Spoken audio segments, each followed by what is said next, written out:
¿Te has preguntado qué es Pluma Digital? Es un medio de comunicación dedicado al periodismo digital, de investigación, soluciones y ciudadano. Ahora que ya nos conoces, tenemos una propuesta para ti y tu negocio. ¿Qué tal si impulsamos juntos tu emprendimiento, lo renovamos y crecemos a otro nivel? Nosotros podemos crear para ti podcast, guiones, spots publicitarios, logos y todo lo que necesitas para potenciar tu marca. Y si lo que te gusta es la locución o quisieras ser un maestro de ceremonias, entonces es tu oportunidad de trabajar con nosotros. Pluma Digital, conectando historias.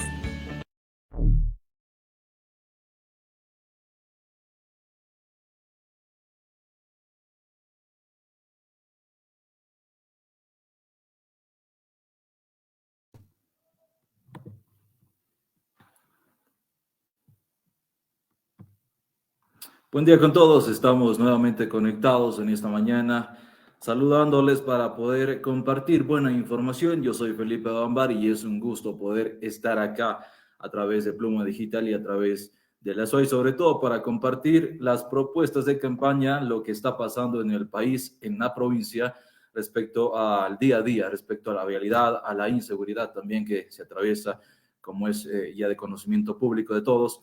Y obviamente... dar a conocer las propuestas importantes de los candidatos que tenemos acá en el ASOI, sobre todo de cara ya al 20 de agosto a las elecciones anticipadas. Hoy vamos a compartir con Roque Ordóñez, quien ya fue candidato hace algunos meses nada más para la alcaldía de Cuenca, sin embargo ahora también está nuevamente liderando la parte de la Revolución Ciudadana en el tema de la ASOI y obviamente posterior a la Asamblea, entre otros candidatos que también ya han pasado por acá y que continuarán pasando mientras tengamos la oportunidad y el espacio acá. Vamos a darle ya el paso a nuestro invitado que está en pantalla con nosotros.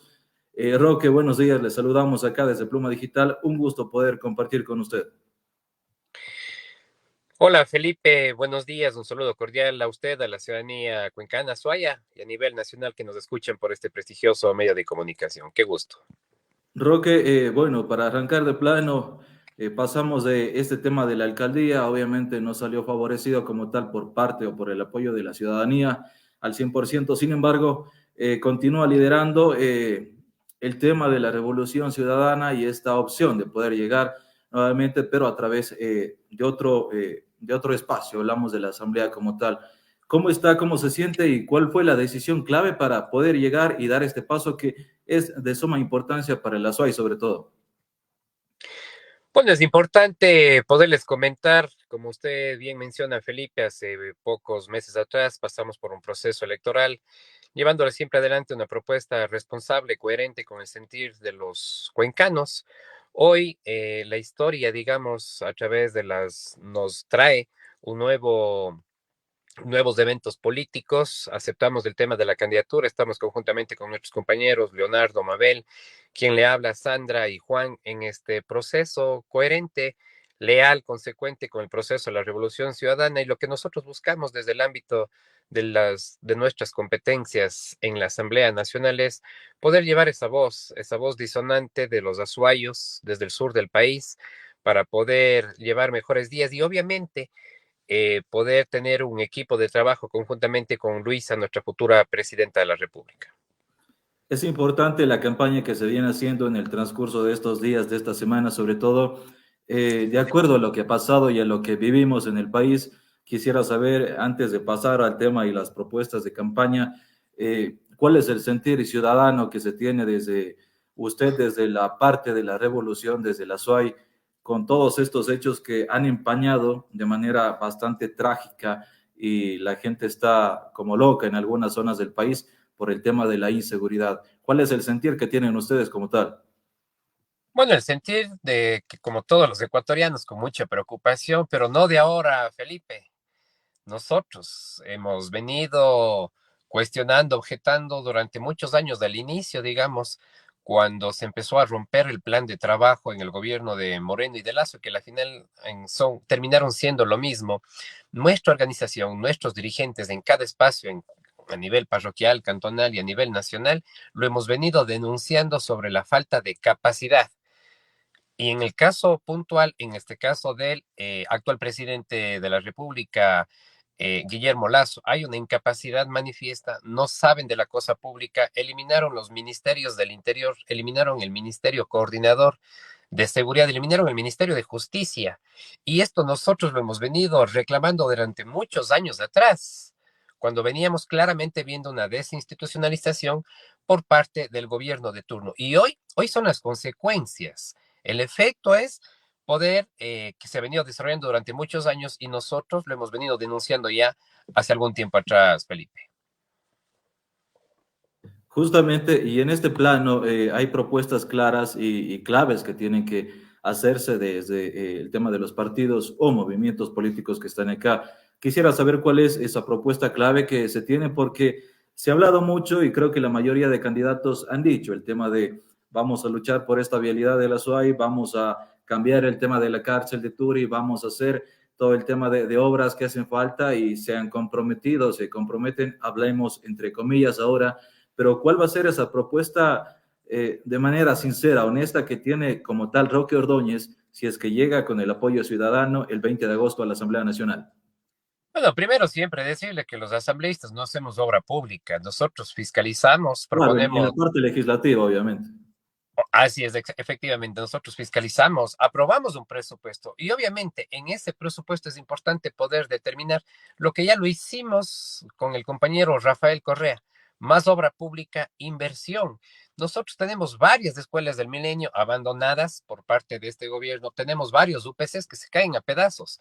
Tenemos el tema de los ECO 911 en el ámbito de la fiscalización, nosotros podremos llevar adelante verdaderos procesos de lo que han venido haciendo los gobiernos de turno. Pero más allá de todas esas situaciones, la gente, ¿qué es lo que busca? La gente busca ya soluciones y esas soluciones van de la mano con un equipo de trabajo, con Luisa, nuestra futura presidenta, y obviamente teniendo un equipo de asambleístas que podamos impulsar y llevar adelante temas urgentes como es el tema de seguridad, temas urgentes como es el tema del bienestar, el tema del trabajo, en el poco tiempo que nosotros vamos a tener, digamos, dentro de la Asamblea, pero siempre vamos a actuar de una manera responsable, coherente con el sentir del pueblo ecuatoriano.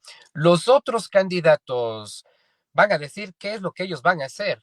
Nosotros les vamos a decir con absoluta frontalidad y honestidad qué es lo que nosotros vamos a volver a hacer. Nosotros queremos que el Ecuador vuelva a ser uno de los países más seguros. Fue el segundo país más seguro de Latinoamérica y que hoy lamentablemente se encuentra entre los países más inseguros por la falta de política pública, por la falta de inversión, por la falta de experiencia, por la falta de liderazgo, por la falta de presidente.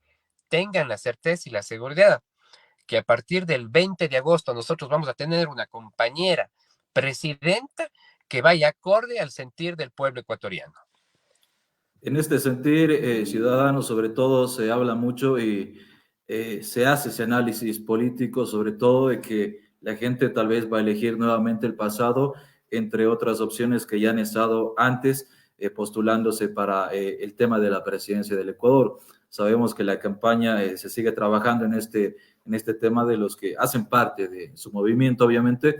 Sin embargo, ¿cuáles serían esos principales ejes de trabajo que se podrían trabajar, hablemos, en los primeros 30 días, ya que el tiempo va a ser corto, ya que se va a completar un periodo nada más de 1 año y medio aproximadamente, y el tiempo es corto? Y también a lo que voy, cómo darle y devolverle esa confianza nuevamente a la población azuaya, a la población ecuatoriana, porque van a ser varios asambleístas, para que confíen nuevamente, ya que tuvimos una asamblea casi nula, con una inestabilidad política que prácticamente solo estuvo ligada, no sé, en shows y en cosas por el estilo. Ahora va a haber un cambio si es que llega no solo Roque Ordóñez, sino una nueva asamblea que el Ecuador lo necesita como tal.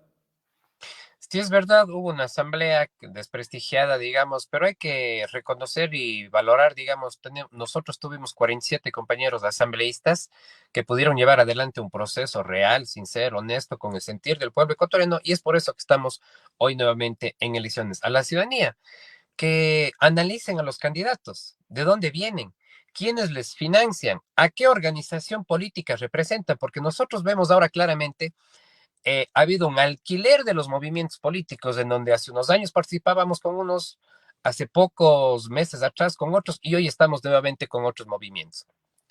El proceso de la Revolución Ciudadana es un proceso serio, real, consecuente, con el sentir del pueblo ecuatoriano y que ha venido demostrando, digamos, en las actuaciones dadas en la Asamblea y obviamente, ¿qué es lo que nosotros buscamos?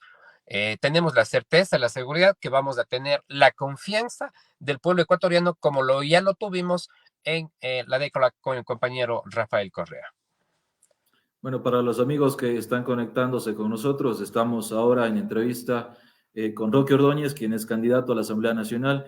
Estamos abordando los temas de lo que se puede hacer a través del legislativo, si es que la gente confía y le da el voto a Roque como tal en este sentido. Roque, ¿cuáles son otras de las necesidades que usted ha podido evidenciar y que se deberían trabajar también más allá del factor o los ejes de inseguridad como tal, salud, entre otros, que hay acá en el Azuay netamente porque ustedes están de recorrido por todos los cantones del Azuay y hay muchas cosas que tal vez estaban ocultas hace mucho tiempo y que la gente necesita un cambio de verdad? Sí, es importante decirle a la ciudadanía, no es el voto al Roque Ordóñez. Yo represento a una organización, a un proyecto, a una visión de país. Hay un equipo de trabajo de la Revolución Ciudadana de la Lista 5. ¿Qué es lo que nosotros venimos haciendo, recorriendo cada barrio, parroquia, comunidad, cantón? ¿Qué es lo que dice? Uno de los grandes temas fundamentales que nosotros, problemas que nosotros tenemos, sin lugar a dudas, aparte del tema de la seguridad, que es el tema fundamental, primordial, es el tema de la vialidad que no nos ha permitido como azuayos podernos desarrollar adecuadamente. Felipe, nosotros aportamos al erario nacional cerca de $1.000 millones, pero que en nada se ve retribuido de las grandes necesidades que nosotros tenemos. Los cuencanos somos exigentes, somos pagadores, pagamos nuestros tributos, somos gente que actúa, digamos, dentro de la formalidad, pero también es importante tener una voz disonante desde el sur del país, de las provincias del sur del país que hemos sentido agobiadas, digamos, de un centralismo agobiante que se ha venido profundizando en los últimos años. Nosotros tenemos claramente qué es lo que vamos a desarrollar dentro de la Asamblea Nacional en las prioridades y obviamente como un equipo de trabajo con nuestra compañera Luisa González y el compañero Andrés Arauz. En este sentido también quisiera, bueno, hacer un pequeño análisis y abordar con usted, ya que es parte de este movimiento y de esta pelea que se está dando en el tema político. Muchos hablan de una posible segunda vuelta entre el correísmo, entre otro de los candidatos que ahora está la pelea también, puede ser Villavicencio, Otto, Yacu Pérez, también está por ahí. Entonces, ¿cuál es el análisis que se podría hacer en este sentido? ¿Habrá una segunda vuelta o cree que el correísmo arrase con todo nuevamente en estas elecciones que se vienen en agosto? Bueno, los candidatos que usted acaba de mencionar, es importante que la ciudadanía pueda analizar a quiénes representan. ¿Qué han venido? ¿Cuál ha sido su accionar en los últimos años? Son candidatos claramente que han sido parte del gobierno del de Moreno y el de Lazo, y que hoy ya nos demostraron, digamos, cuando estuvieron en los diferentes, en la asamblea o en la vicepresidencia, en el caso de Fotos. Recuerden qué pasó en la pandemia, el manejo de la pandemia, deplorable. Nosotros estamos convencidos, contentos, con ánimo, con entusiasmo, que sin lugar a dudas, el pueblo ecuatoriano sabrá votar con memoria. Y esa memoria va encaminada al resurgir de la patria con nuestra compañera Luisa González, que va a ganar en primera vuelta. Tenga la certeza y la seguridad, estimado Felipe. Bueno, en este punto en el que estamos, falta muy poco para los debates que tiene organizado el CNE como tal, para los candidatos a la presidencia.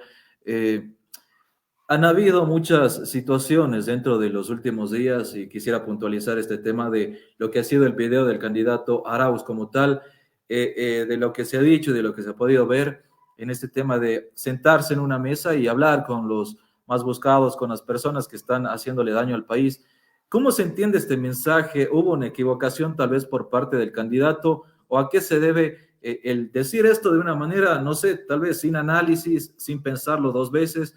Porque la gente está atacando mucho con los criterios que tienen a través de redes sociales. ¿Hubo una equivocación por parte de Arauz o tal vez es una estrategia que se tiene o un decir que se fue ahí, que se le escapó de la mente tal vez?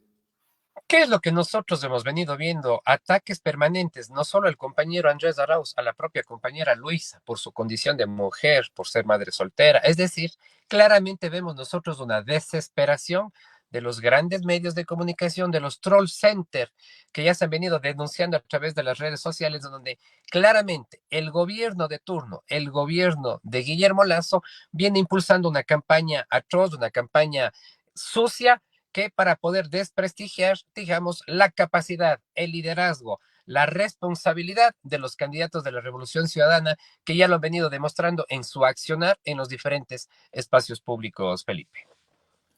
Pero en este sentido, ¿cómo queda este mensaje? ¿Cómo lo vamos a entender? ¿O cómo lo puede decir usted para que la gente lo entienda? ¿Este mensaje Bueno, fue erróneo, fue equivocado? la gente tiene que entender qué es lo que nosotros hicimos cuando fuimos gobierno. Nosotros impulsamos adelante, por ejemplo, el proyecto de los más buscados en materia de seguridad. A los delincuentes hay que meterlos en la cárcel, pero también es importante poder llevar adelante una política pública, una política en materia de régimen penitenciario, que ya lo impulsamos desde la Revolución Ciudadana. Nosotros denunciamos esa campaña sucia por parte de los quienes están desesperados, porque la ciudadanía, en cada paso, en cada parroquia, en cada comunidad en donde nosotros vamos, hay un mensaje de esperanza, y ese mensaje es poder ganar en primera vuelta, Felipe. Hay una pregunta importante que le quiero comentar, que le quiero hacer ahora, y es, estamos con este gobierno de Lazo, que ya le falta muy poco para que se vaya, pero este término de irse creo que está muy largo. He hablado con otros candidatos también a nivel nacional que están involucrados en todo esto, y la pregunta es, ¿qué va a pasar con Guillermo Lazo luego de que se vaya? Y le voy bueno, voy a este tema porque ustedes son parte del legislativo, de la fiscalización como tal. Van a buscar, van a poner nuevamente tal vez ese juicio en camino para Guillermo Lazo, porque no se va a ir un gobierno así como Moreno de la nada y ahorita no le da respuestas al país ni de las cosas malas que ha hecho. Entonces, ¿qué va a pasar con el gobierno que tenemos si es que ustedes llegan, obviamente, como bancada mayoritaria a la Asamblea luego del 20 de agosto? Como absoluta responsabilidad, llevar adelante un proceso de fiscalización de la plata que se están robando los funcionarios de turno. Llevar adelante, vuelvo a insistir, un proceso, no una persecución. Nosotros no somos perseguidores, como lo hemos venido sintiendo por el gobierno de Moreno y el de Lazo. Sí actuar de una manera responsable, porque la ciudadanía, el momento que nos da ese voto de confianza para fiscalizar y legislar, tengan la certeza y la seguridad que hay que impulsar y llevar adelante un proceso real de fiscalización, y que los responsables, a través de las instancias correspondientes, tengan, digamos, las sanciones que la ley determina. Quisiera comentarle por acá, hay algunos comentarios de la gente que nos está viendo. Por ejemplo, dice alguien, 15 años de gobierno y nunca resolvieron los problemas del país. La inseguridad es impronta de ellos. ¿Qué podemos hablar de esto? ¿Cómo confiar nuevamente, o más bien, cómo darle ese voto de confianza nuevamente a la gente y a la población para decirles que sí van a hacer un trabajo acorde, coherente y transparente sobre todo? Ya lo hicimos. Los datos de los organismos internacionales desde el año 2007 al año 2017, en la época del compañero Rafael Correa, no lo digo yo, los dicen los datos internacionales en materia de seguridad, llegamos a ser el segundo país más seguro de Latinoamérica. Cuenca, en el caso particular, Cuenca fue la ciudad más segura del país, y que hoy, lamentablemente, por esa persecución que hubo por parte de los funcionarios de turno que se dedicaron a perseguir a los correístas, no se dedicaron a realmente poder llevar adelante una política de seguridad. Eliminaron, vuelvo a insistir, Ministerio del Interior, eliminaron el Ministerio de Justicia, eliminaron el Ministerio Coordinador de Seguridad, lo convirtieron en un ministerio de gobierno que se dedicó a repartir hospitales en el gobierno de Moreno. Roque, ¿cuál es la diferencia que se tiene, bueno, entre usted y entre los demás candidatos que son de los diferentes partidos o movimientos políticos? Hablemos, por ejemplo, de la candidata Sofía Sánchez, que está ligada y que va a volver a la Asamblea si es que la gente le da el voto nuevamente. ¿Cuál va a ser esa diferencia para que la gente entienda un poco, más allá de que sí van a hacer un trabajo, de lo que ya nos ha mencionado ahora, de que hay esa confianza que lo han venido haciendo? ¿Cuál va a ser esa diferencia entre los otros cuencanos que Tal vez en su momento estuvieron en los 2 años, pero no han hecho la gran cosa. Han trabajado, sí, pero no como se debe, ¿no? ¿Cuál va a ser esa diferencia con usted? Bueno, la diferencia es que la ciudadanía, quienes nos conocen, puedan ver qué es lo que hemos hecho en los diferentes espacios en donde nosotros hemos estado, a quienes representamos, quienes financian el tema de las campañas y cuál es un verdadero, real proceso de rendición de cuentas en los espacios donde hemos estado. Nosotros estuvimos en las calles luchando contra este gobierno de Guillermo Lasso, mientras otros en los diferentes espacios, en el caso puntual en la Asamblea Nacional, hacían lobby para poder salvar al actual presidente Guillermo Lasso del juicio político. Es decir, claramente hay una contraposición de quienes representan al gobierno de Guillermo Lasso y quienes representamos el sentir del pueblo cuencano y azuayo. Bueno, para ir puntualizando algunos temas antes de finalizar, tocó algo importante ahora y es el tema de quién financia las campañas políticas. ¿Quiénes le está financiando a ustedes como tal acá? Porque hace algunos días inauguraron también una sede de la Revolución Ciudadana en el Azuay. ¿Cómo nace todo eso? ¿Quién aporta? ¿Quién les está ayudando? ¿O de dónde sale? ¿No? Porque es importante que la gente sepa. Bueno, nosotros estamos inaugurando sedes, estamos en la sede número 35, me parece, que es en los diferentes barrios, parroquias, comunidades, con los compañeros, con nuestros militantes, porque nosotros tenemos una organización política, tenemos escuelas de formación, es decir, hemos venido de un proceso en donde los compañeros hacemos las vacas con todos. No podemos diferenciarnos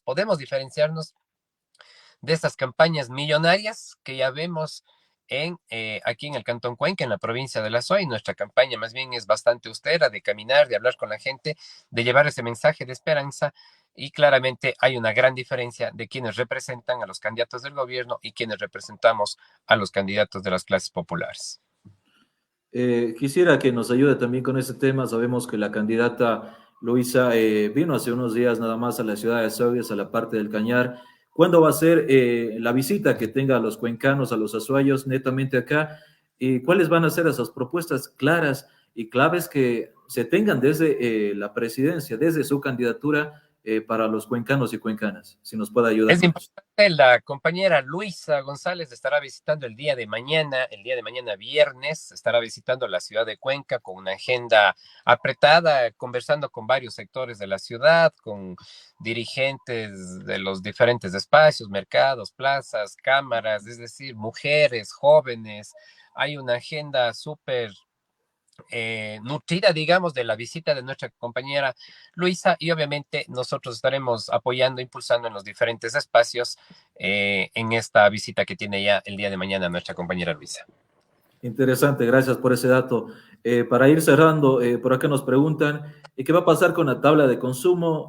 Porque nos dicen que se institucionalizó con economía del microtráfico, algo así, ¿no? ¿Qué va a pasar con esa tabla del consumo que obviamente también es un tema importante que se lo puede manejar desde la Asamblea Nacional?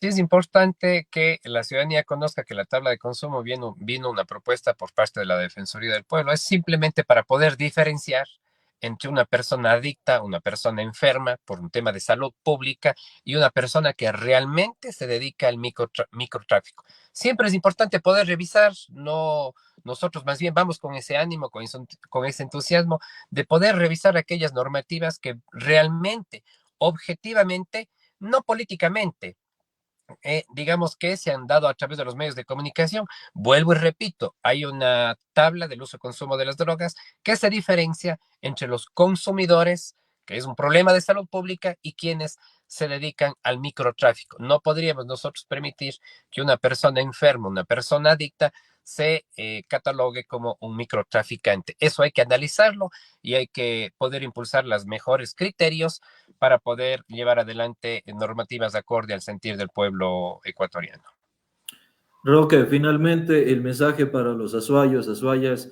Esta es una primera entrevista que le hacemos con usted, sin embargo, quisiera saber cuál va a ser ese mensaje de confianza para que el azuay le dé su voto el 20 de agosto, si es que ellos confían en sus propuestas, en lo que quiere hacer de trabajo en la Asamblea de cara ya al 20 de agosto.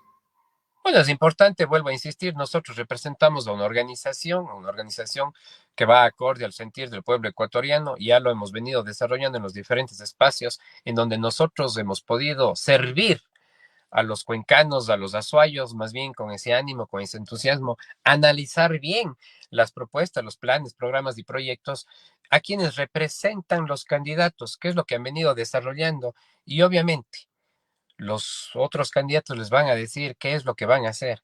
Nosotros les decimos, viéndoles a los ojos, a los azuayos, qué es lo que nosotros vamos a volver a hacer. Nosotros vamos a volver a que Ecuador vuelva a ser uno de los países más seguros de Latinoamérica. Esperemos que sea de esa manera si es que ustedes llegan luego del 20 de agosto al poder nuevamente. Le agradezco por estar acá, Roque. Esperemos que el trabajo continúe y obviamente conversar en una siguiente oportunidad, a ver cómo avanza el tema de campaña por acá, por territorio. Con mucho gusto, Felipe, a las órdenes siempre. Gracias, un buen día. Perfecto. Queridos amigos, ahí estuvo con nosotros en esta mañana Roque Ordóñez, quien es candidato a la Asamblea Nacional por parte de la Revolución Ciudadana aquí en el Azuay, uno de los candidatos. Hemos seguido conversando con ya algunos también de otras bancadas, de otros movimientos que también están haciendo este trabajo. Sin embargo, es importante dar a conocer cada uno de ellos, presentar quiénes son y qué van a hacer si es que llegan al poder luego del 20 de agosto. En este caso, para la Asamblea Nacional con Roque Ordóñez. Y también mañana estaremos atentos de esta importante agenda que hará ya Luisa González, gracias al informe que nos dan por acá. Ella viene mañana a la ciudad de Cuenca, así que también atentos a la gente que nos está viendo, a la gente que verá esta entrevista. Ella viene mañana para presentar sus propuestas de campaña, entonces hay que estar atentos a toda esta información. Vamos a estar conectados ya en minutos nada más con nuestro siguiente entrevistado. Él es Mauro Andino. Vamos a hacer un análisis político acerca de lo que le depara al país. Mientras tanto, les presentamos algo de información importante de Pluma Digital. ¿Te has preguntado qué es Pluma Digital? Es un medio de comunicación dedicado al periodismo digital, de investigación, soluciones y ciudadano. Ahora que ya nos conoces, tenemos una propuesta para ti y tu negocio. ¿Qué tal si impulsamos juntos tu emprendimiento, lo renovamos y crecemos a otro nivel? Nosotros podemos crear para ti podcast, guiones, spots publicitarios, logos y todo lo que necesitas para potenciar tu marca. Y si lo que te gusta es la locución o quisieras ser un maestro de ceremonias, entonces es tu oportunidad de trabajar con nosotros. Pluma Digital, conectando historias.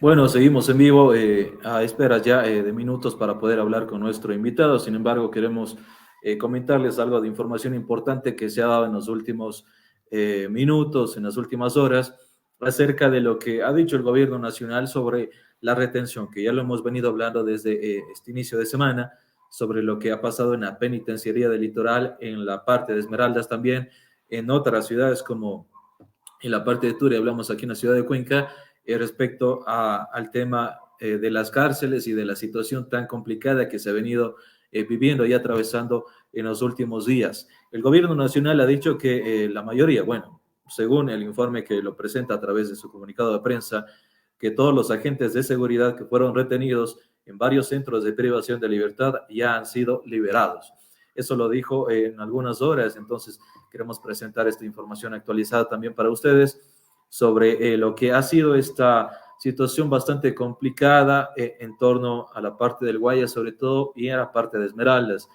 Varios agentes fueron retenidos, no solo en estos centros, sino también hablamos acá en la ciudad de Cuenca, cerca de 43 personas que han estado en esta situación. Vamos a estar ya presentando también más datos actualizados sobre este tema en las próximas horas también a través de Pluma Digital. Vamos a conectarnos ya mismo con Mauro Andino para comentar acerca de la información política que atraviesa el país, sobre lo que se está presentando en este sentir ciudadano, sobre lo que le depara al Ecuador para el 20 de agosto y sobre esta decisión importante que debemos tomar todos para elegir a un nuevo presidente y para que esa superación del tema de inseguridad se haga de la mejor manera.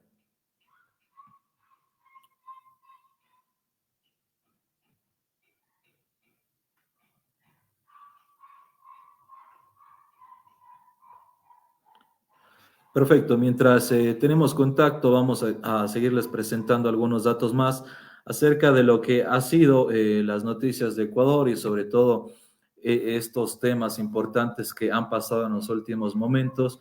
Hay noticias importantes en el tema de los viajes que serán desde Cuenca hacia Guayaquil, hacia Quito. Hablamos de esta incorporación del aero regional, que estará ligado para todos los cuencanos y toda la gente que viaje a través del aeropuerto de Cuenca, que va a estar ya habilitado. Vamos a presentar esta información de forma completa a través de nuestras páginas más adelante.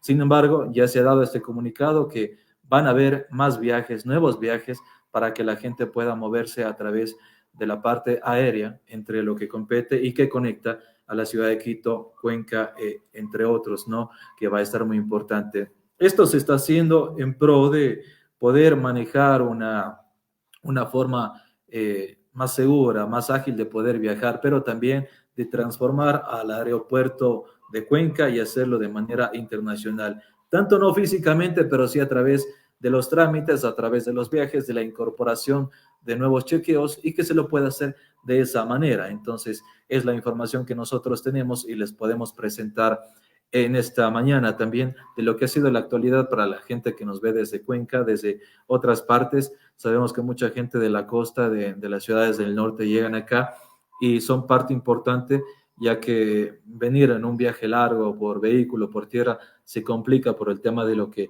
tenemos y de lo que ya sabemos todos acerca de la vialidad. Sin embargo, estos temas son importantes ya que conectan y que mejoran el tema de viajeros a través de las líneas aéreas que se tienen.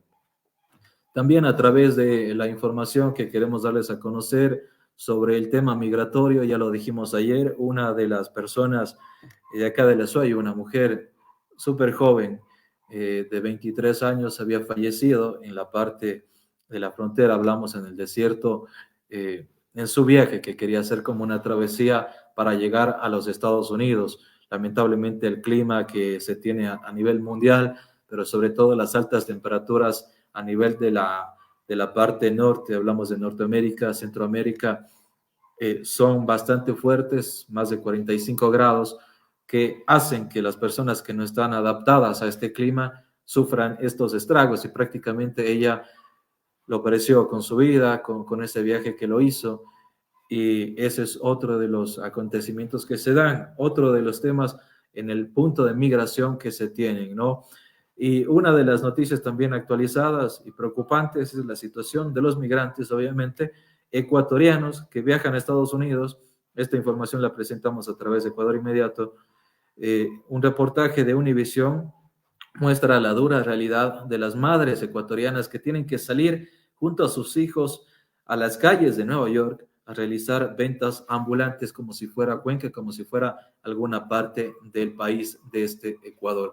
Esto se ha visto en videos también, no es la primera vez, sin embargo, se hace este tipo de análisis, ya que esta es la situación, el famoso sueño americano, el famoso sueño de viajar, de estar conectados con otra situación económica, hablamos de Estados Unidos, no es la adecuada, no es la certera como fue hace muchos años en la década de los 90, inicios de los 2000. Ahora la situación se vive y se atraviesa de esa manera. Mucha gente que trabajó aquí también vendiendo en las calles y que decidió endeudarse sus terrenos en sus casas, hacer un préstamo y poder viajar y han llegado, la situación de trabajo allá no es la que todos cantan, la que todos pintan. Eso lo vamos también a presentar ya mismo con nuestros videos a través de la página de Pluma Digital.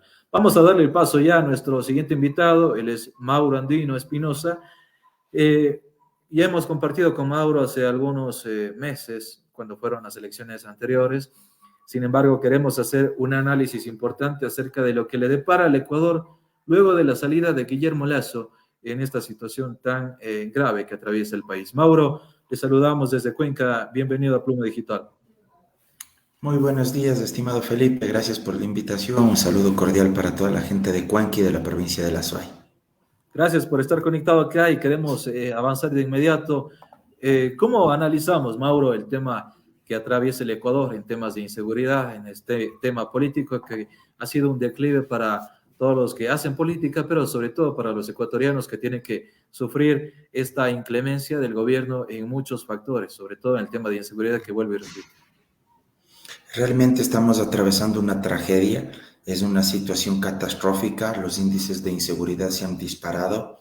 Basta testificar los últimos hechos desde el día sábado hasta hace pocas horas atrás, donde una serie de acontecimientos han enlutado al pueblo ecuatoriano: el asesinato, la muerte del alcalde de Manta, Agustín Intriago, otra vez una nueva crisis carcelaria en varios centros de rehabilitación social, más de 30 mutilados, asesinados, decapitados en la penitenciaría de Guayaquil, huelgas de hambre en distintos centros de privación de la libertad.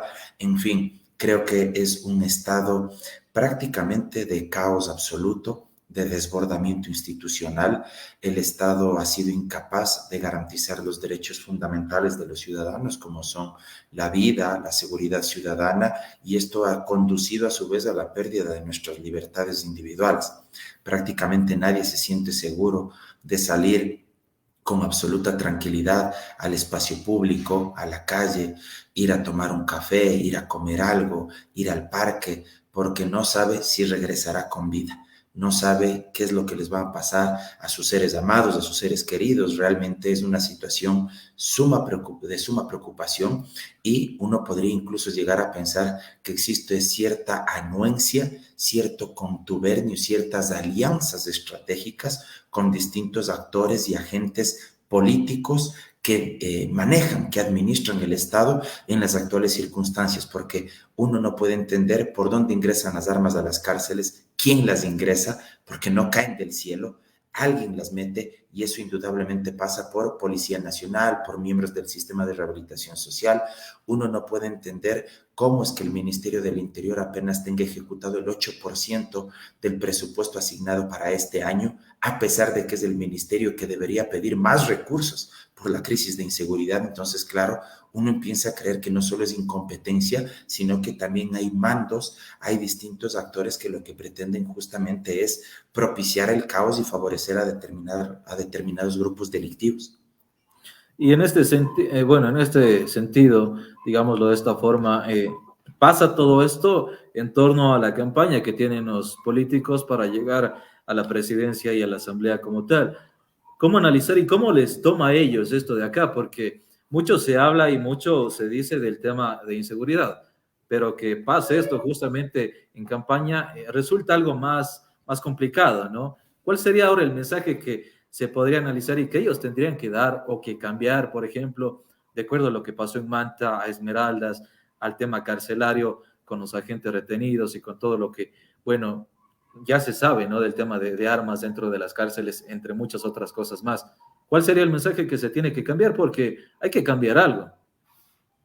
De cara a lo inmediato, a lo que se viene el 20 de agosto, creo que es absolutamente preocupante la crisis de inseguridad que vivimos, porque nadie tendrá certezas, ni nadie se sentirá plenamente protegido de ir a ejercer su derecho al sufragio a sabiendas de todo lo que está pasando en el Ecuador. No hay garantías de este momento para la ciudadanía, para los electores, para el pueblo ecuatoriano. Y esto a su vez genera otro tipo de suspicacias. ¿Será acaso que están propiciando desde el propio Estado este tipo de caos para posponer las elecciones, para tener un argumento inconstitucional, pero desde el punto de vista emocional, bastante seductor en el sentido de que como vivimos una ola de criminalidad, como no hay seguridad para los electores, entonces capaz a alguien se le vaya a ocurrir decir hay que posponer las elecciones. Creo que son hipótesis que dados los acontecimientos sí deberíamos plantearnos en las actuales circunstancias. Ojalá este tipo de hipótesis que acabo de plantear no se lleguen a materializar, que yo sea más bien el mal pensado, el que está de alguna manera excediéndose en creer este tipo de escenarios o de circunstancias y que se garantice el derecho al sufragio, pero lo fundamental, el derecho a la vida, el derecho a la seguridad de los electores. Sería funesto que algún acontecimiento de los que ya hemos observado se vaya a replicar justamente el día de las elecciones, principalmente en aquellos territorios que son focos de amplios niveles de inseguridad y de violencia. Y respecto de lo que se vendrá para el Ecuador, más complicado todavía, porque gane quien gane, esta elección del 20 de agosto tendrá una tarea muy compleja y las expectativas de los ciudadanos son muy amplias, porque querrán que estos temas de la inseguridad se aborden y se resuelvan casi que de manera inmediata, y eso va a ser imposible. Resolver los temas de criminalidad y de inseguridad tomará varios años, mucho tiempo, y no se lo logrará de la noche a la mañana. En este sentido, por ejemplo, también hablamos hace un momento con Roque Ordóñez, quien es candidato a la Asamblea por parte del correísmo. ¿Cómo analizar el mensaje que se difundió en redes sociales del candidato Arauz, de lo que se dijo, ¿no? Entre comillas, de sentarse a hablar con los más buscados, hablar con los que están haciendo daño al país? ¿Cómo analizar este mensaje? Obviamente en plena campaña electoral, cuando la gente quiere confianza, quiere alguien que represente de manera clara y sobre todo segura lo que se va a hacer más adelante si es que le dan el voto a ellos o a otro candidato como tal. Felipe, yo creo que hay que diferenciar dos cosas respecto de las declaraciones del candidato vicepresidente Andrés Arauz. La primera, que evidentemente fue una declaración desacertada, pero ahí viene lo segundo. Me parece que esa no fue la intención de lo que quiso decir. Yo creo que esto se habría solucionado, lo digo así muy abiertamente, reconociendo que fue un lapsus calami, que no fue lo que evidentemente quiso decir. Yo en lo personal entendí claramente cuál era, digamos, el mensaje, el trasfondo. Él hablaba de una mesa de coordinación interinstitucional, pero en medio del fragor de la campaña, pues se dio este lapsus. Al final terminó entregando un mensaje que no estaba bien articulado, pero que evidentemente en medio de una campaña electoral, pues usted sabe que los adversarios, y peor en un ambiente de tanta polarización y de crispación como el que vivimos en el Ecuador, siempre sacarán provecho. Es decir, si usted se equivoca y no quiso decir eso, evidentemente van a tratar de descontextualizar, de amplificar ese mensaje y de posicionar que usted efectivamente tuvo esa mala intención de proponer algo que, reitero, para mí ese no fue el mensaje, esa no era la idea, pero evidentemente pues hubo un lapsus. Yo creo que ahí lo más práctico era reconocer que hubo un lapsus y que lo que se quería decir era determinada circunstancia para frenar ahí, poner paños fríos. A veces es mejor reconocer que no somos infalibles, nos podemos equivocar mucho más en medio de una campaña. Creo que eso habría solventado cualquier situación, pero reitero, también estamos en un ambiente de mucha polarización y tristemente hay que decirlo, todos sacan tajada de esto, se aprovechan para descontextualizar y tratar de ganar votos, lo cual es pernicioso en medio de semejante escenario que estamos viviendo. Hablamos de un 20 de agosto muy cercano, de un debate que también va a hacer que hayan tropiezos de uno u otro candidato, porque siempre lo ha habido. Sin embargo, se habla de una posible segunda vuelta desde ya. ¿Cree usted que haya una segunda vuelta? ¿Cuáles serían esos posibles candidatos que vayan a una segunda vuelta? Es uno de los posibles escenarios, Felipe. Creo que al día de hoy nadie puede darse por ganador ni por perdedor, sobre todo aquellos que están en este pelotón de los 3, 4 primeros lugares, porque me parece que también, utilizando una analogía futbolera, creo que la tabla de posiciones a nivel presidencial está partida. Por un lado, un pelotón de los que están arriba y partida esa tabla del medio hacia abajo, aquellos que me parece no tendrán ningún tipo de posibilidad de cara al 20 de agosto. Uno podría decir que a menos que ocurra una catástrofe, que yo dudo mucho que vaya a suceder a nivel electoral. Quien estará fijo en la segunda vuelta, en primer lugar, será Luisa González y Andrés Arauz. Ahí hay un voto duro, hay un voto cautivo, hay una estructura orgánica, disciplinada que tiene la Revolución Ciudadana, es el movimiento político mejor organizado, mejor estructurado del país. Tienen el fuelle de los resultados electorales de las seccionales, ganaron en las principales provincias y capitales de nuestro territorio, alcaldías, prefecturas. Eso también no solo da un plus en términos emocionales, de impulso, a su estructura, a su militancia, sino que a su vez les permite tener una estructura estatal en los territorios que quiera o no va a replicar ese mensaje político del binomio presidencial. Y luego usted tiene ahí aproximadamente 2, 3 actores que van a disputar un potencial paso a la segunda vuelta, si es que acaso hay este escenario. Sonin Holzner, Yacu Pérez y yo creo que un poco más atrás Villavicencio. Creo que estos son los 4 de arriba. Los demás yo realmente no les veo con posibilidades ni de crecimiento, peor todavía de paso a la segunda vuelta. Ahora, esta es una posibilidad. La otra es que esto se resuelva en una sola vuelta electoral, que también podría ocurrir. No hay que olvidarse que también en escenarios de mucha conflictividad y de estigmatización social por el hecho de votar por tal o cual candidato, mucha gente también se reprime en el hecho de contarle a usted y de confesar de sus preferencias electorales.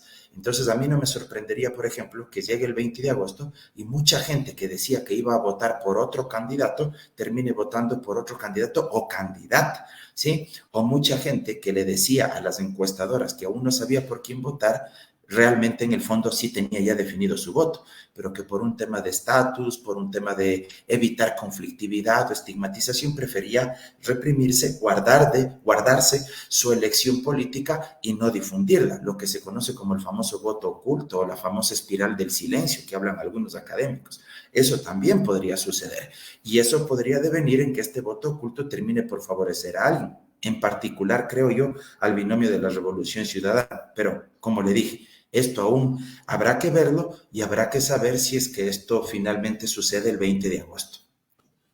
En este tema, y bueno, que va ligado mucho, pasamos una Asamblea Nacional que lamentablemente no ha hecho un trabajo acorde al que esperaban los ecuatorianos y ecuatorianas.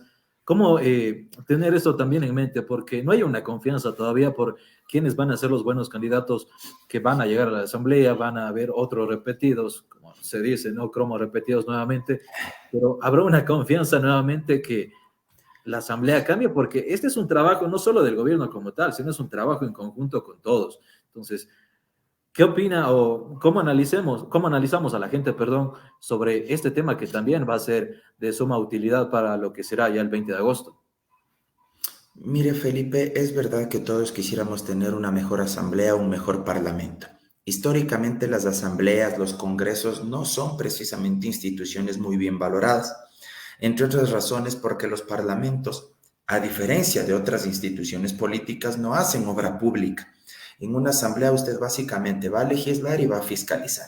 Y en la práctica esos dos componentes o grandes productos no le permiten palpar a la ciudadanía, aterrizar en su vida cotidiana los beneficios o los perjuicios que esto le pueda provocar. Más allá de que evidentemente pues una ley en el corto, mediano, largo plazo le puede perjudicar o le puede beneficiar, pero la gente a veces no lo siente de esa manera, porque las leyes, el proceso fiscalizador son cuestiones más abstractas y porque además en los congresos o asambleas es donde se concentra el epicentro político de la discusión. Entonces a la gente le desagrada eso, de la discusión, de la pelea, de la bronca, del debate. La gente no consume eso y es legítimo que no consume y que no le guste. ¿A quién le gusta observar que dos personas o que grupos de personas estén peleando? Por fuera de eso y entendiendo esa dinámica muy propia de la Asamblea, creo que también es importante aceptar que necesitamos mejores cuadros, que necesitamos mejores legisladores, hombres y mujeres que cumplan en verdad su trabajo, que legislen, que fiscalicen con responsabilidad, dejando de lado el show político, dejando de lado el odio, la venganza, la reyerta o la revancha personal. Pero para eso me parece que no basta únicamente adelantar elecciones ni disolver asambleas. Allí tenemos un problema estructural de fondo y es que hay que modificar y reinstitucionalizar y fortalecer el sistema de partidos. En Ecuador no tenemos un sistema de partidos fuerte. La forma en que escogemos a los candidatos no es democrática, por más que el Código de la Democracia, valga la redundancia, establezca varios mecanismos, 3 en particular, pero al final del día los movimientos y los partidos políticos utilizan mecanismos para fingir o para organizar un proceso democrático ficticio, que en la práctica no es democracia interna. Y ahí es uno de los grandes problemas. ¿De dónde caen los candidatos? No caen del cielo. Quienes los alumbran son los partidos y movimientos políticos. Y a su vez, luego esos candidatos se convierten en nuestros representantes de elección popular, no solo en la asamblea, sino en los consejos cantonales, en las alcaldías, en las prefecturas, en la propia presidencia de la República. Si usted tiene malos candidatos, luego tendrá malos representantes de elección popular, porque en el menú que le plantean a usted como ciudadano le tocará escoger entre lo menos malo. ¿Sí me explico? Entonces, uno de los grandes problemas es cómo logramos que los procesos de democracia interna sean efectivamente democráticos y cómo logramos a su vez que los partidos y movimientos formen cuadros. Los partidos y movimientos nacionales acceden en muchos casos al fondo partidario permanente, que son recursos públicos. Y ese fondo debe destinarse a la generación de cuadros. ¿Cuántos de los partidos y movimientos hacen escuelas de formación política? ¿Cuál fue la última escuela de formación política que se anunció y se promocionó allá en Cuenca, allá en la provincia de La Suay, de algún partido o movimiento político? Yo dudo que a usted se le venga a la memoria alguno de estos hechos. Entonces, fíjese usted, ahí tenemos un problema de raíz estructural. Queremos mejores autoridades de elección popular, entonces generemos mejores cuadros y hagamos ciertas reformas al Código de la Democracia para evitar los camisetazos. Si alguien quiere, por ejemplo, ser candidato por otro partido distinto al que ha estado afiliado, que se tenga que desafiliar al menos con 1 año y medio de anticipación. Que no suceda que únicamente se desafilien 90 días antes del día a la elección y se pegue el camisetazo. Si usted quiere evitar más camisetazos, que quien vaya al consejo municipal o quien vaya a la asamblea no pueda pegarse el cambiazo, el camisetazo, en el día 1 de las sesiones de instalación de ese órgano, y que si lo hace, pierde el escaño.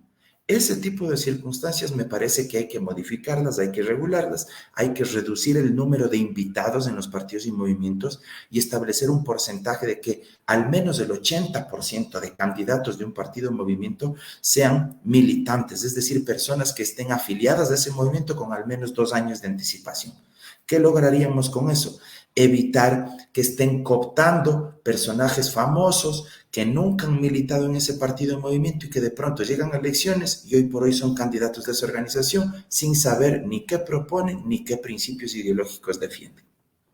En este sentido hay una sobrecarga, ¿no? Una sobrecarga de candidatos, como ya lo dice ahora, que tal vez no tienen una escuela de formación, simplemente son como recolecciones de parte y parte y al final sacaron a alguien, ¿no? Pero bueno, hay un tema importante también que me gustaría analizar con usted y es el tema de lo que algunos candidatos han propuesto y es cambiar algunas cosas de la constituyente. ¿Sería posible, sería factible esto de acá? Porque quieren cambiar algunas cosas, pero nosotros también sabemos el porqué de esos cambios, ¿no? Entonces, ¿habrá que cambiar o no? ¿Cuál sería la posibilidad en este sentido, dependiendo de quién llegue, ¿no? Felipe, ¿usted se refiere a convocar a una constituyente o a hacer algunos cambios a la Hacer Constitución? algunos cambios en la Constitución como tal. Ya. Bueno, dependería, ahí sí habría que analizar cuáles son los cambios, porque quien define la vía en última instancia es la Corte Constitucional. Usted puede pretender, se me ocurre, eliminar el Consejo de Participación Ciudadana y Control Social, como tantas veces se ha planteado por parte de determinados sectores. Pero la Corte Constitucional le va a volver a decir lo que ya ha dicho en dictámenes anteriores, que esto solo procede vía reforma parcial, es decir, que debe pasar por la Asamblea y que luego de que se apruebe ahí se tendrá que convocar a un referéndum ratificatorio, etcétera. O le puede decir que si es que lo que usted quiere es quitarle únicamente la atribución de designar autoridades, esto se lo hace vía enmienda a través de un referéndum convocado por el presidente de la República. Pero quien define esto, la vía, el mecanismo a implementarse es la Corte Constitucional. Entonces habría que analizar cuáles son los temas, cuáles son los cambios a la Constitución. Si son pequeños cambios, sería enmienda. Si son cambios ya más estructurales, más de fondo, son reforma parcial. Y si son cambios donde estén en juego de pronto garantías constitucionales o la discusión sobre el ejercicio de ciertos derechos, eso únicamente procede vía asamblea constituyente.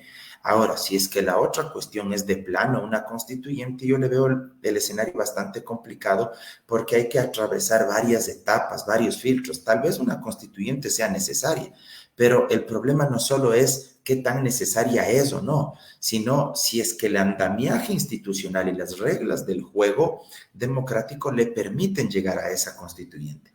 Y yo le veo muy complejo porque hay que pasar una serie de filtros.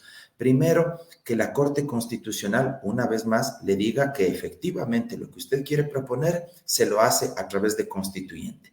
Luego que la Corte Constitucional otra vez revise en cambio la convocatoria a consulta popular, el contenido de la pregunta y los anexos a esa consulta popular, donde tienen que estar las reglas del juego para convocar a una constituyente, cuántos constituyentes elegirían, cuánto tiempo trabajarían, en dónde funcionaría, en fin, una serie de reglas electorales que habría que incorporar ahí. Luego de esa consulta popular, habría que convocar a elecciones para elegir constituyentes. Nadie garantiza que una sola fuerza política vaya a tener mayoría absoluta en esa constituyente, ¿sí? Mucho más con el escenario de desafección política que existe en este momento.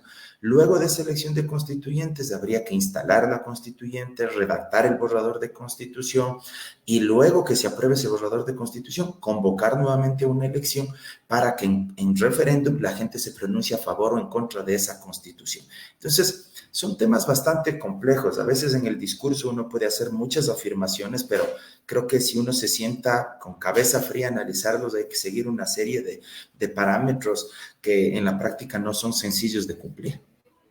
Dos puntos importantes que me gustaría saber. Hace un momento usted habló de quiénes podrían ser los posibles candidatos en una segunda vuelta. ¿Cómo analizar el tema de Fernando Villavicencio, que de una u otra forma se dio a conocer mucho por los casos dentro de la Asamblea, pero al final tal vez tuvo una mala pasada por el tema de su votación cuando fue la destitución de Guillermo Lasso, cuando fue este proceso? ¿Por qué no liderar, digamos de plano, una pelea contra el correísmo, contra los candidatos que tiene el correísmo y bajar puntos? Porque actualmente se ha bajado puntos en torno a todo eso. Entonces, una mala pasada, un mal tropiezo, una mala forma también de ubicar a quienes van a ser los candidatos asambleístas, ¿podría ser eso?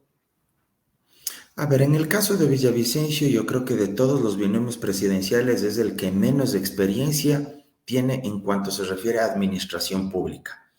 El señor Villavicencio nunca ha sido parte de un gobierno autónomo descentralizado, ni como alcalde, ni como prefecto, ni como miembro de una junta parroquial rural. Nunca ha sido parte de una función ejecutiva, ya sea como ministro de Estado, como secretario de la Administración Pública. Nunca ha sido un académico destacado tampoco, para decir, desde el campo de la investigación científica o académica ha hecho aportes importantes en materia de políticas públicas, etcétera.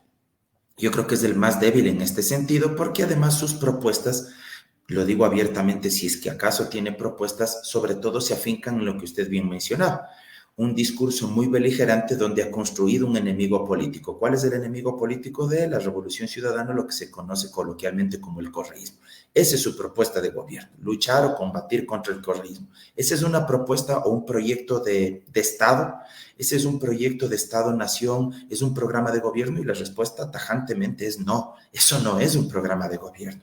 Ese es más bien un discurso que puede movilizar a ciertos electores que aún permea en su interior de forma bastante consistente estas lógicas o prácticas anticorreístas, pero que en la práctica no permite crecer como país, no permite construir un proyecto nacional o plurinacional, no permite saber cuáles son las políticas públicas que va a plantear el señor Villavicencio. Él nunca ha sido un experto, por ejemplo, en materia de seguridad, que nos diga, bueno, cuál es la política pública que va a aplicar ahí. No ha sido un experto en materia de salud pública, en materia de educación pública, en fin. Yo creo que es el más débil en todas estas aristas, pero sin duda él ha tratado de construir este discurso anticorreísta para capitalizar este nicho, que al día de hoy me parece cada vez es menos. cada vez es más pequeño este nicho anticorreísta, y no porque lo diga yo, sino porque varias encuestas así ya lo han difundido, de que hay un sector muy importante de la población que ya quiere salir de esta dicotomía de correísmo versus anticorreísmo y que no se ubica en ninguno de los dos polos, sino que más bien está fluctuando en medio para tratar de saber qué es lo que le ofrecen respecto del país, qué propuestas, qué políticas públicas le plantean para mejorar sus condiciones de vida en términos materiales, para poder tener mayor movilidad social y crecer, para sacar de la pobreza y de la extrema pobreza a sus familias. No si es que es anticorreísta o no si es que es correísta de fuste. O sea, creo que esas cuestiones también hay que dejarlas claras, y creo que para mí Villavicencio es el que menos consistencia tiene si es que uno compara con el resto de binomios presidenciales. Mauro, finalmente, mucho se ha hablado en entrevistas que le han hecho a Rafael Correa, y él ha dicho que de ser necesario en el 2025, él volverá a Ecuador para postularse nuevamente. Eso suena palabras muy fáciles, pero al hecho tiene muchas cosas dentro, ¿no? El tema de los juicios, entre otras cosas. De ganar el correísmo, de ganar Luisa González, ¿habrá la factibilidad, la posibilidad de que hagan que regrese Correa? Creo que ahí hay que hablar en estricto derecho. Y en estricto derecho sabemos que los casos o el caso del expresidente Correa está en manos de la Corte Interamericana de Derechos Humanos. Si la Corte en algún momento se pronuncia antes del 2025 o luego del 2025 de forma favorable al expresidente Correa y llegaría a determinar que existieron responsabilidades por parte del Estado en un proceso judicial que personalmente, lo digo, fue absolutamente viciado a todas luces por toda esta connotación o estos elementos que se consideraron para sentenciarlo, estas vainas bastante descabelladas de influjo psíquico, de un cuaderno como elemento probatorio que fue escrito de Guayaquil a Quito en 30 minutos, en fin. Creo que si la Corte Interamericana algún rato le daría la razón, pues evidentemente estamos hablando de un pronunciamiento del máximo órgano de justicia en materia de derechos humanos a nivel regional. El Ecuador es parte o es suscriptor, ratificó la Convención Americana de Derechos Humanos, por supuesto, y así como han existido otros fallos en los que la Corte se ha pronunciado, en contra del Estado ecuatoriano, habrá que cumplir ese fallo, si es que es favorable para el expresidente Correa, que yo sinceramente creo que algún rato le van a dar la razón, lo he dicho públicamente, creo que le van a terminar dando la razón. ¿Cuándo será eso? No soy adivino, no trabajo en la Corte Interamericana de Derechos Humanos, puede ser antes del 2025, luego del 2025. Ahora, uno tampoco podría descartar que tal vez en la Corte Interamericana no le den la razón, y si no le dan la razón, pues evidentemente sus procesos o sus sentencias seguirán en firme. La otra posibilidad, que algún rato tal vez presente un recurso de revisión ante la propia Corte Nacional de Justicia aquí y le puedan dar la razón, pero de lo que yo le he escuchado al expresidente Correa, él ha dicho de forma bastante tajante que él no va a acudir ante organismos internos porque su caso está justamente ante organismos internacionales y que él esperará el pronunciamiento de esos organismos internacionales. Y un órgano tan serio como es la Corte Interamericana de Derechos Humanos no depende ni de si gana Luisa González o de gane quien gane la presidencia de la República. Actuarán de conformidad a las piezas procesales y de conformidad a lo que se haya presentado en la etapa pertinente ante ese organismo para probar justamente lo que ha argumentado el presidente Correa en muchas ocasiones, que esto fue resultado de una persecución política y que yo también me adscribo a eso por esta figura que se utilizó del influjo psíquico para sentenciarlo. Perfecto, le agradezco a Mauro por haber estado acá en el espacio de Pluma Digital. Esperemos igual más adelante conversar sobre cómo avance este proceso político, estas campañas electorales ya de cara al 20 de agosto. Muchas gracias a usted, Felipe, y siempre les ordeno. Un abrazo enorme para toda la gente de Cuenca y de la provincia de La Suay. Gracias, saludos, hasta luego. Perfecto, amigos, ahí estuvo con nosotros Mauro Andino, quien es parte importante también en este análisis que lo queremos hacer cada semana sobre el proceso electoral que ya es muy próximamente, en pocas semanas nada más, está a la vuelta de la esquina, como dirían muchos, para elegir a un nuevo presidente o a una nueva presidenta para el Ecuador. También nos acompañó en esta mañana Roque Ordóñez, quien es candidato a la Asamblea Nacional por parte de la Revolución aquí en la provincia de La Suay. Y bueno, mañana estará la candidata, como ya lo dijo, del correísmo acá en la ciudad de Cuenca, así que vamos a estar pendientes al tanto de qué vendrá a decir, cuáles son los ofrecimientos de campaña y qué es lo que se hará más adelante si es que ellos llegan al poder. Vamos a conectarnos en minutos nada más a través de nuestra cuenta de TikTok, así que son bienvenidos todos, únanse a nuestros canales de comunidad para seguir conectados con la información. Somos Pluma Digital, esto es Conectando Historias, y yo soy Felipe Bambari, y bueno, hoy estuvimos con varios invitados, mañana también vamos a estar en esta mesa para seguir debatiendo sobre lo que le depara al Ecuador de cara a las elecciones en este 2023. Un buen día para todos y para todas.